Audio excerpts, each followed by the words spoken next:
Deeper the roots, taller the tree. Read and enjoy. Let's read the story of a barber who tells us all about balancing need and greed. A barber lived with his wife in a small house in the city. He was good at his work and had been appointed barber to the king. Once a week he was required to attend on the king, trim his hair and beard and give his head a massage.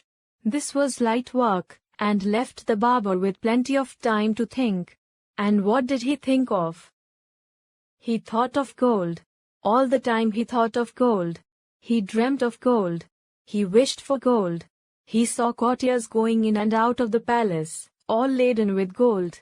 Why couldn't he have as much gold as they did? It isn't as though the barber was poor. The king was generous and gave him a good salary, enough for a comfortable living. But the barber was never satisfied. One day he told his wife, "We must save hard so we can buy a whole lot of gold. You can then wear a gold necklace and bangles, like the wife of a rich man of the city." So the barber and his wife saved up as much money as they could. When they had saved up enough, they went to the goldsmith and bought a gold necklace and gold bangles for the wife. She now wore them whenever she went out, so everyone could see how rich they were. But the barber was still not satisfied. He wanted still more gold. He was always thinking of ways and means of getting more gold. One day he went for a walk into the forest that lay outside the city. After a while he sat down under a tree to rest. He was thinking how happy he would be if only he had more gold. All at once he heard a voice that seemed to come from up in the tree. "Barber," said the voice, "why do you look so sad? Is anything the matter?" The barber was startled to hear a voice in the middle of the forest. He looked up among the branches of the tree, searching for the owner of the voice, but saw nobody. Perhaps the voice had only been his imagination. But next moment the voice came again.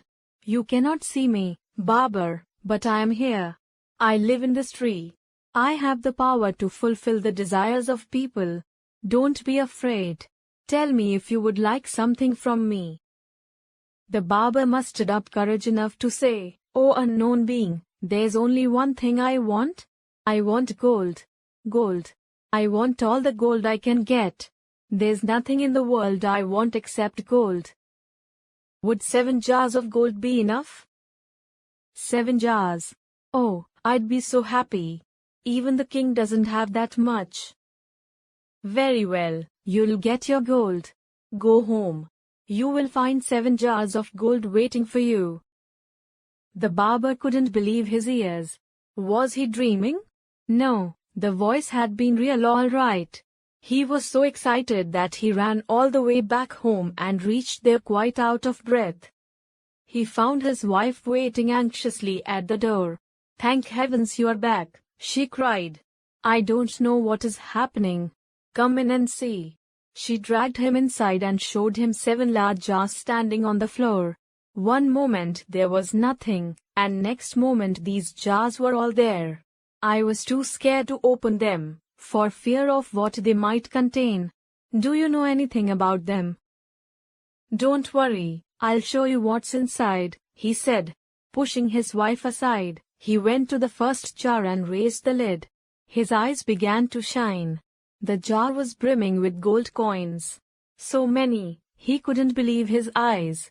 He opened the second jar, and the third. Like the first, he found jar after jar full of gold coins. But when he opened the 7th jar, his face fell with disappointment. He clutched at his hair and started yelling, "I've been cheated. He's cheated me. He distinctly told me 7. And these are only 6. The 7th is only half full. Oh, what cheats some people are." His wife just couldn't understand what he meant. When he had calmed down a little, she asked him what had happened. "There was someone up in a tree in the forest who promised to give me 7 jars of gold. I couldn't see him, but only heard his voice. And just see what he has done. Can you believe it? How stingy some people can get. But we still have so much." His wife tried to console him. "Wait, I'll count everything and tell you how much we have." "Oh no, I couldn't bear it," the barber said. "We must have 7 jars full of gold. We must fill up the 7th before counting what we have. We must save every single pie that we can so as to fill that jar." The barber and his wife fell to saving every single cowrie that they could, even to the extent of denying themselves proper food and clothes. Everything that they saved was converted into gold coins and put into the 7th jar. They sold the wife's ornaments, and the gold coins thus received also went into the jar. But still the 7th jar could not be filled. The barber and his wife began to eat even less. They became thinner and thinner, and their clothes hung loose around them. In spite of their wealth, they both looked miserable. The king noticed it, and one day he asked the barber, "What is the matter with you? You look so sad, and so thin. Indeed, you're growing thinner by the day. Are you ill?" "No, Your Majesty, I'm not ill. I'm worried about money, that's why you see me like this." "Is that so? Why didn't you tell me earlier? I don't like to see you looking so sad." And the king told his treasurer to double the money that the barber was paid every month. But even this did not help. The barber and his wife redoubled their efforts to save more. They both reduced their food even further. Everything they could save went into the jar in the shape of gold coins, but still the jar would not be filled. One day, after the barber had attended to the king, the latter asked him to take a seat. The barber sat down on the floor before the king. "What happened?" asked the king. "You used to be so cheerful and full of life. I don't like to see you in such a sorry state. Tell me, you haven't by any chance received the 7 jars, have you?" The barber was astonished to hear this. But Your Majesty, how did you guess?" he asked. "I too was once given the 7 jars, the king replied. "I heard a voice up in a tree offering them to me. I accepted the jars. But when I opened them, I found the last one half empty. I suspected it was some kind of a trick, so I went back to the forest and asked the spirit in the tree whether I could spend the gold that was in the jars." "And what did he tell you?" the barber asked eagerly. "There was no answer, so I returned home and thought over it. I could make out that the half-empty jar stood for greed. However much one may get, the jar of greed can never be filled. That was a trap for me, to make me desire more and more gold. Since the jar can never be filled, my desire for gold would never be satisfied." The barber was all attention. "And what did you do then?" he asked. "Once I realized that all this was meant to make me a slave of greed, it became very simple. I don't want any of your gold. Take your jars back." And sure enough, when I reached back home, the jars were gone. The barber was thinking hard.